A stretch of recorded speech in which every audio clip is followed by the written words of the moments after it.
अस्सलाम वालेकुम my YouTube family. सुबह बखैर, सब लोग कैसे हैं? उम्मीद करती हूँ सब ठीक होंगे। और इस वक्त सहरी का टाइम है, सहरी बन रही है और साथ साथ में खाई जा रही है। तो मैं इस वक्त अपने लिए चाय बना रही हूँ और अम्मी के लिए। बस हम दोनों रह गए हैं, बाकी को सर्व कर दिया, वो खा रहे हैं और अब हमारी बारी है। और अल्लाह का शुक्र है कि 12 रोज़े हो गए, कोई पता नहीं चला कि कैसे टाइम गुजर गया है, बिल्कुल भी नहीं पता चलता। और कल इंशाल्लाह फ्राइडे है, जुमे का दिन है और वक्त का बिल्कुल पता नहीं चलता। दो जो है ना फ्राइडे हमारे गुजर चुके हैं और अब तीसरा फ्राइडे आएगा और पता नहीं लगा कि कैसे रोज़े चले गए। की तैयारियां चल रही हैं, साथ साथ में आप लोगों के साथ में शेयर कर रही हूँ।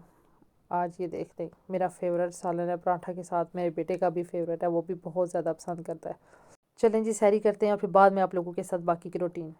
जी, तो इस वक्त मैं देख सकते हैं आप, मेरे हाथ में बैग है। मैं गई थी हिना मेहंदी ब्रांड पे, वहाँ से मैं अपना ईद का आउटफिट लेके आ चुकी हूँ। अब मैं स्कूल के बाहर खड़ी हूँ और ये देखें यलाबारी हो रही है, आप लोगों को नज़र आ रहा होगा। ये अभी मैं स्कूल के गेट पे खड़ी हूँ और इतने ज़ोर से यलाबारी हो रही है कि ज़ोर ज़ोर से वो ओले जो है ना आपको लग रहे हैं सर में। ये देखें, और एक तरफ बिल्कुल क्लियर मौसम है और दूसरी तरफ बिल्कुल काले बादल आए हुए हैं। आसमान पे बिल्कुल अंधेरा है एक साइड पे और एक साइड पे धूप निकली हुई है। ये भी अल्लाह ताला की कुदरत देखें, ये आप देख सकते हैं कैसे वो काले बादल हैं।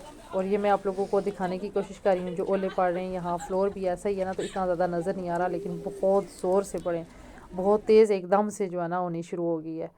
ये देखें, और ये होनी भी उसी टाइम थी जब हम लोग बच्चों को स्कूल लेने के लिए आए। मुझे लग रहा था जैसे अंधेरा पड़ा हुआ था, मुझे लग रहा था कि बहुत तेज़ बारिश होने वाली है। तो वही बात हुई है, अचानक से जो ना ओले पड़ने शुरू हो गए। ये मैं कैप्चर करने की कोशिश कर रही हूँ, लेकिन सही तरीके से वो नज़र नहीं आ रहे। ये देखें, अब इधर बैठ के मैं एक साइड पे आ गई हूँ, ये आपको नज़र आए होंगे। एक साइड पे आके मैं बेंच पे बैठ गई हूँ। मैंने कहा अब इधर बैठ के ना बेटे का इंतज़ार करते, एक शेडो सा बना हुआ है, यहाँ मैं आके ना बैठ गई हूँ। और पेरेंट्स बाकी के भी आ रहे हैं आहिस्ता आहिस्ता से। देखें, ओले रुकने का नाम ही नहीं ले रहे। काफ़ी देर तक पढ़ते रहे, काफ़ी देर तक हम लोग वेट करते रहे कि साइड पे होके ना तो इनसे बच जाएं। लेकिन यह कि अल्लाह का शुक्र है, अब उन्होंने काफ़ी अच्छी जगह बनाई हुई है बैठने के लिए, बारिश वगैरह से सेव होने के लिए ना जगह बनी हुई है। या जहाँ मैं बैठी हुई हूँ ना, ये क्लास के बाहर है और ये आपको नज़र आ रहा होगा कितने मोटे मोटे ओले पड़ रहे हैं। जी, बच्चे निकल आए क्लास से बाहर, अब हम चलते हैं लेके बेटे को घर, फिर आप लोगों को दिखाते हैं बाकी की रूटीन। मैंने कहा आज मैं अपना ईद का आउटफिट लेके आऊँ। अब मैं आ चुकी हूँ घर, बेटे को भी लेके। तो लास्ट वीक में आप गई थी, आप लोगों को शायद मैंने लास्ट व्लॉग में बताया था कि वीकेंड पे मैं गई हूँ। अब कुछ ना पूछें, इतना रश था ना कि मुझे कुछ समझ नहीं आई, इसलिए मैं पहले से जाके ना आज ले आई हूँ। मैंने कहा मैं वीकेंड पे नहीं जाना चाहती, पहले ले आती हूँ। और अब मैं आई हूँ बाहर। मेरे हस्बैंड कह रहे थे कि पोस्ट ऑफिस में जाओ, तो उनका काम था एक छोटा सा करने वाला, तो वो मैं अब आई हूँ। ये देखें, फिर भी कैसा मौसम है। मैंने कहा साथ में आपको दिखाती चलूँ कि आज अजीब सा मौसम हुआ है, बोला भी नहीं जा रहा है। तो अब मैं वॉइस ओवर कर रही हूँ और आई हूँ अब पोस्ट ऑफिस में। साथ में आप लोगों को मैंने वेदर भी दिखाया है कि एक तरफ बिल्कुल क्लियर है और दूसरी तरफ इतना अंधेरा है ना, बहुत ज़्यादा। अब इधर मैं आई हूँ पोस्ट ऑफिस में, अभी इस वक्त टाइम हुआ है 4 बजे का। तो इसके बाद मैं जाके असर की नमाज़ भी पढ़ूँगी और साथ में इसके बाद कुकिंग वगैरह भी करनी है। तो इधर आगे जब मैंने आके देखा तो इधर तो काफ़ी लंबा क्यू लगा हुआ था। अब मुझे इधर ठीक ठाक टाइम लगेगा, अपनी बारी का इंतज़ार कर रही हूँ, जब मेरी बारी आएगी तो फिर मैं जाऊँगी। और इधर मदर्स डे का लगा हुआ एक शेल्फ़ लगी हुई है, इस पे कार्ड पड़े हुए मदर्स डे के। और बाकी की ये इनकी जो शेल्फ्स हैं वो मैंने कहा आप लोगों को विज़िट करवाऊँ। ये देखें, ये मदर डे के कार्ड्स हैं, ये देखें। अब मैं इधर अपनी बारी का इंतज़ार कर रही थी, तो मैंने कहा चलें आप लोगों को ये कार्ड्स भी दिखाते हैं कि अभी मदर्स डे आ रहा है। अब मेरे से आगे अभी भी काफ़ी ज़्यादा लोग खड़े हैं, उनके बाद मेरी बारी आएगी। और मैंने तो समझा था कि इस वक्त इतना रश नहीं होगा, लेकिन काफ़ी वेट करना पड़ा।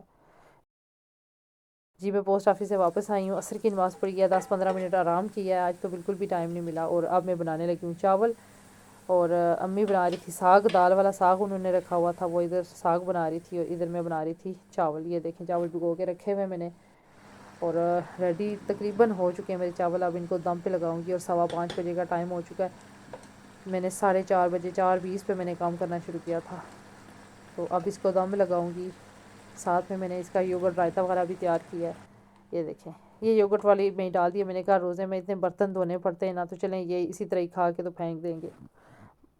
साथ में फ्रूट चाट अपनी रेडी की है। और फिर भी जो है ना बर्तन इतने ज़्यादा होते हैं, इतने ज़्यादा होते हैं ना कि साफ़ किचन करके अभी हम कुकिंग करके साफ़ करके जाएंगे, लेकिन फिर भी बर्तन ही बर्तन हो जाएंगे। ये इधर साथ साथ में मेरी चाट रेडी हो चुकी है और आज मैं बनाने लगी हूँ विंग्स बनाऊँगी। इधर ये मैंने बैटर थोड़ा सा घोल के रखा है, इसमें मैंने डाला है थोड़ा सा बेसन और सूखे मसाले डालें और साथ में थोड़ा सा मैदा डाला है। और फिर विंग्स को डिप करके ना ऐसे पकौड़े की तरह बनाऊंगी। मेरे बच्चों को ये बहुत ज़्यादा पसंद है, एक देसी स्टाइल में। पहले मैंने बॉईल की थी, लास्ट ब्लॉग में मैंने आपको दिखाया था ना, मैंने सारी विंग्स बॉईल करके उनके बैग्स बना के रखे हैं। तो आज मैंने निकाली हैं और साथ में मैंने आलू उनके रखे हैं गोल गोल काट के ना, उनके ऊपर ये बैटर वगैरह लगाऊंगी। तो फिर आलू भी बना लूँगी साथ। आलू मैंने अपने लिए बनाए क्योंकि मुझे इतनी ज़्यादा विंग्स वाला पसंद नहीं है। तो मैंने कहा चलें चावल है ना, तो चावल के ऊपर मैं ये डाल के खाऊँगी। बेसन वाले आलू मुझे पसंद है ये बहुत ज़्यादा। तो ये इधर मैं इनको लगा के रखती जा रही हूँ साथ साथ।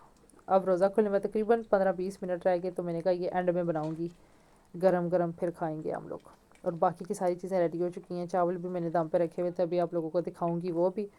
और ये देखें जी, ये विंग्स का एक हो चुका है रेडी। अब आलू मैंने डाल के रखे हैं इसमें। कुछ विंग्स मैंने फ्राई करके निकाल ली और साथ में इफ्तारी भी आई थी, तो फिर उनके बर्तन थे, फिर साथ में मैंने कहा उनको भी खाली बर्तन क्या देने, फिर मैंने उनको भी डाल के दिए। पहले जो विंग्स का एक पहले मैंने निकाला है ना, वो उनको दिए, साथ चावल डाल के उनके बर्तन वापस किए और अब अपने लिए मैं बना रही हूँ। और ये देखें चावल की फ़ाइनल लुक। और चावल बिल्कुल प्लेन बनाए, इसमें कुछ भी नहीं डाला, जस्ट कैप्सिकम डाली है थोड़ी सी। और इधर साग भी अम्मी का रेडी हो चुका है, ऑलमोस्ट रेडी है। ये हंडिया हमारी साग वाली है क्योंकि इसकी शक्ल ऐसी हो जाती है जब इसमें साग पकता है ना, तो इतनी ज़्यादा वो उसकी हालत ख़राब हो जाती है ना बॉईल करते वक्त। ये हमने सिर्फ बॉईल करने वाली जो है ना रखी हुई है हंडिया, साग वगैरह बनाने के लिए। और इधर विंग्स अब मैंने दोबारा से निकाल ली हैं। साथ में आलू भी जो चिप्स मैंने उनके बेसन वाले बनाए थे वो भी साथ साथ निकाल रही हूँ। और सारा सामान अब मेरा रेडी हो चुका है, टेबल पे लग चुका है, बस रोज़ा खुलने में थोड़ी सी देर रह गई है। और आज ये छोटी सी इफ़्तार बनाई है हमने, फ्रूट चाट है और साथ ये चीज़ें, साथ में चावल बनाए, मटर गोश्त का सालन बना हुआ है। और ये प्लेट देखें, ये लेबर्स ने इफ्तारी दी है। बस ये थी मेरी आज छोटी सी वीडियो। अब हम खाना खाने लगे हैं और फिर ऊपर चलते हैं जी। तो अब मैं ऊपर आई हूँ चाय लेके, साथ में ये केक है पिस्ताशियो वाला। अब ये मैं इंजॉय करूँगी आराम से और फिर इंशाल्लाह कल किसी अच्छे से व्लॉग के साथ आपके साथ मैं मिलूँगी। तब तक के लिए मुझे दुआओं में याद रखिएगा। अल्लाह हाफिज़।